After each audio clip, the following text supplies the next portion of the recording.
En Moldavie, au référendum sur l'adhésion à l'Union européenne, avec près de 99% des bulletins comptés, le oui passe devant.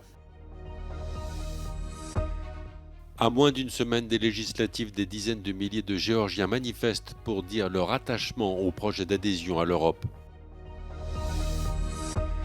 Kamala Harris et Donald Trump donnaient à égalité en Pennsylvanie lors des 2 dernières élections. Le candidat vainqueur en Pennsylvanie avait été élu à la Maison-Blanche.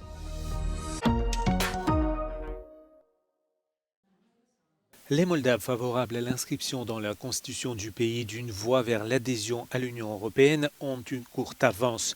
Après le dépouillement de près de 99% des bulletins du référendum qui demandait aux électeurs de choisir ou non d'inscrire dans la constitution du pays une voie vers l'Union européenne, le oui s'est glissé en première position avec 50,18% des voix. La présidente pro-européenne sortante, Maia Sandu, est arrivée en tête du premier tour de la présidentielle avec 38% des voix. Des dizaines de milliers de Géorgiens dans les rues de Tbilissi pour dire leur soutien au projet d'adhésion à l'Union européenne. À moins d'une semaine des législatives, le camp pro-européen compte ses forces. Les 4 principales alliances d'opposition se sont rassemblées pour faire front. Le scrutin est considéré comme l'une des élections les plus importantes depuis la chute de l'Union soviétique. L'opposition dénonce les tentatives de rapprochement avec Moscou du parti conservateur au pouvoir.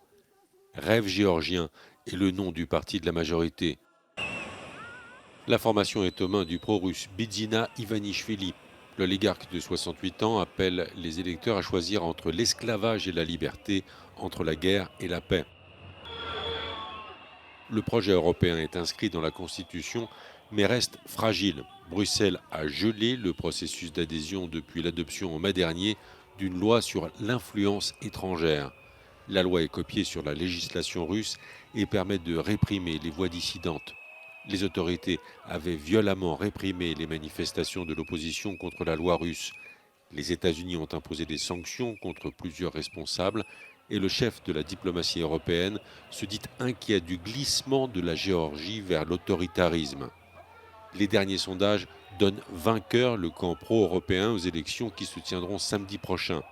La présidente géorgienne Salomé Zourabichvili est du côté de l'opposition et selon elle, la mobilisation montre que la Géorgie a déjà gagné et qu'elle va réintégrer l'Europe.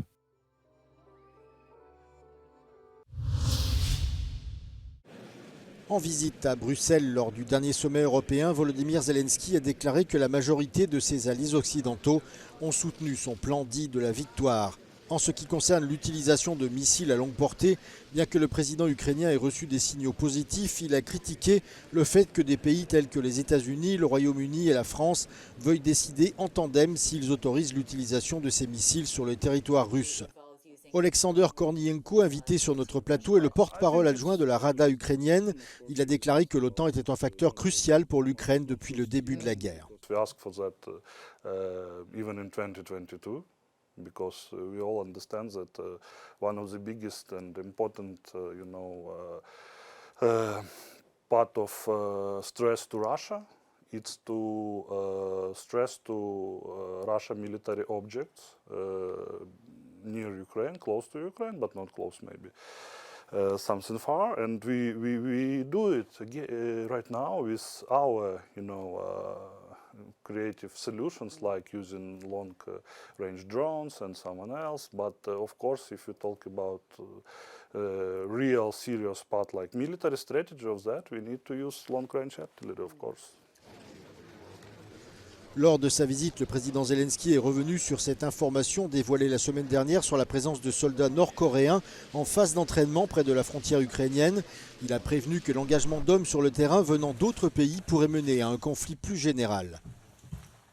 So, we know about 10,000 soldiers of North Korea that they are preparing to send fight against us. This is really urgent thing because Iran, they gave, drones, licenses to produce these drones and missiles, yes, but not people, not officially, yes? And here we see this first step in this war, and this is the first step to a world war. Les alliés n'ont pas encore donné de réponse officielle au plan de victoire du président Zelensky, qui selon certaines sources nécessite une augmentation considérable du soutien militaire et une probable entrée dans l'Alliance Atlantique. Toutefois, il semble que la majorité des alliés de Kiev reconnaît que le temps est désormais compté pour aider l'Ukraine à remporter cette guerre.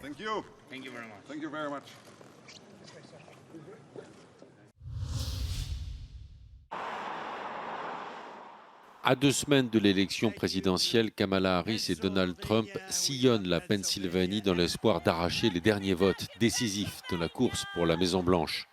Avec un peu moins de 13 millions d'habitants et 19 grands électeurs, la Pennsylvanie pourrait bien détenir la clé du succès et choisir qui sera le 47e président des États-Unis. Pennsylvania is a state that went for Trump in 2016, went for Biden in 2020. It's got a lot of white working class voters. It's got large urban centers, rural communities. So Pennsylvania serves as sort of a microcosm of the country as a whole, I think, in many ways. Pour les 2 dernières élections présidentielles, le vainqueur en Pennsylvanie l'avait emporté avec à peine quelques dizaines de milliers de voix d'avance. I think it's split pretty even right now. Half of my friends are, voting for Kamala, and the other half are voting for Trump. So if that's any indication, then I think it's a pretty tight race here. It's really going to be, literally on election day. Does it rain? Is it sunny? And who's knocking on doors and who's most excited about their candidate and going to the polls for them. Comme c'était le cas avec les candidats des 2 derniers scrutins, les sondages donnent Kamala Harris et Donald Trump à égalité en Pennsylvanie.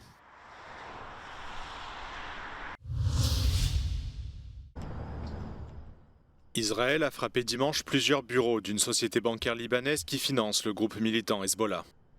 L'armée israélienne a émis des avertissements d'évacuation pour 24 zones au Liban, dont 14 dans la capitale Beyrouth. Une frappe a par ailleurs été signalée près de l'aéroport international de Beyrouth dimanche soir, selon une source libanaise. אנחנו נתקוף מספר רב של מטרות בשעות הקרובות, ומטרות נוספות בהמשך הלילה. בימים הקרובים נחשוף כיצד איראן מממנת את פעילות הטרור של חיזבאללה באמצעות שימוש במוסדות אזרחיים, אגודות ועמותות כמחסה לפעילות טרור. אנחנו נתקוף אותם במהלך הלילה ונעדכן על תוצאות התקיפה בהמשך הימים הקרובים. Un haut responsable des services de renseignement israéliens affirme que les frappes visaient principalement le système bancaire Al-Qard al-Hassan, géré par le Hezbollah. Ce système, qui fournit des services financiers en espèces, est utilisé par des centaines de milliers de citoyens libanais. Dans un communiqué, la banque a déclaré que les frappes étaient un signe de la faillite d'Israël et a assuré ses clients que leurs fonds étaient en sécurité. Après une année d'escalade des tensions et des tirs transfrontaliers quasi quotidiens entre Israël et le Hezbollah, la guerre est entrée dans une nouvelle phase le mois dernier.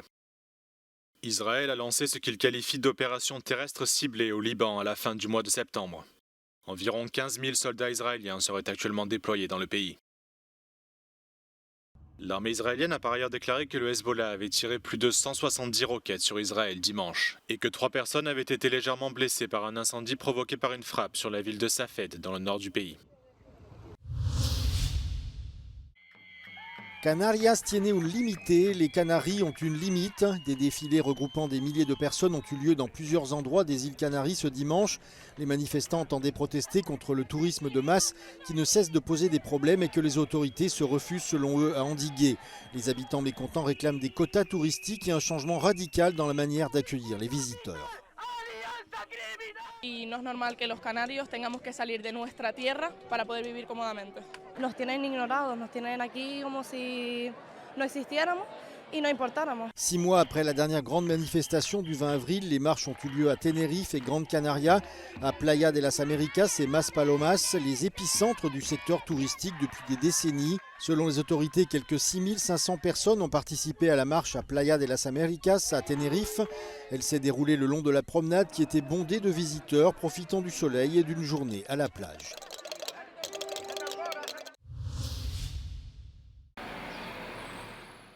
Les touristes arrivant en Grèce pourraient cette semaine s'étonner de l'accueil qui leur est réservé. Les salariés du secteur du tourisme distribuent des brochures en anglais pour dénoncer leurs difficiles conditions de travail.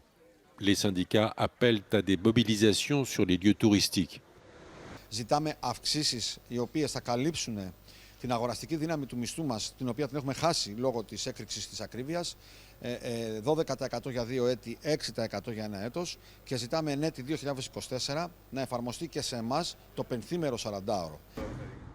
La pénurie de personnel est l'un des principaux problèmes auxquels se heurte l'industrie du tourisme en Grèce. Et même si les touristes sont de plus en plus nombreux, la croissance du secteur est moins importante que dans d'autres pays méditerranéens. Χώρες της Μεσογείου και οι βαλκανικές χώρες συνολικά αυξάνουν το μερίδιό τους, που σημαίνει ότι οι τουρίστες προτιμούν αυτή την περιοχή για τις διακοπές τους. Τώρα, βλέποντας τη χώρα τη δική μας, συγκρινόμενη με τις υπόλοιπες χώρες, φαίνεται ότι αυξάνεται μένα, αλλά όχι με την ίδια ταχύτητα. Les infrastructures publiques peinent à faire face à l'augmentation du nombre des touristes. C'est le cas notamment des aéroports, des réseaux d'eau et d'égouts ou de la gestion des déchets. Les professionnels du secteur appellent à une gestion plus globale pour assurer la durabilité de leur activité.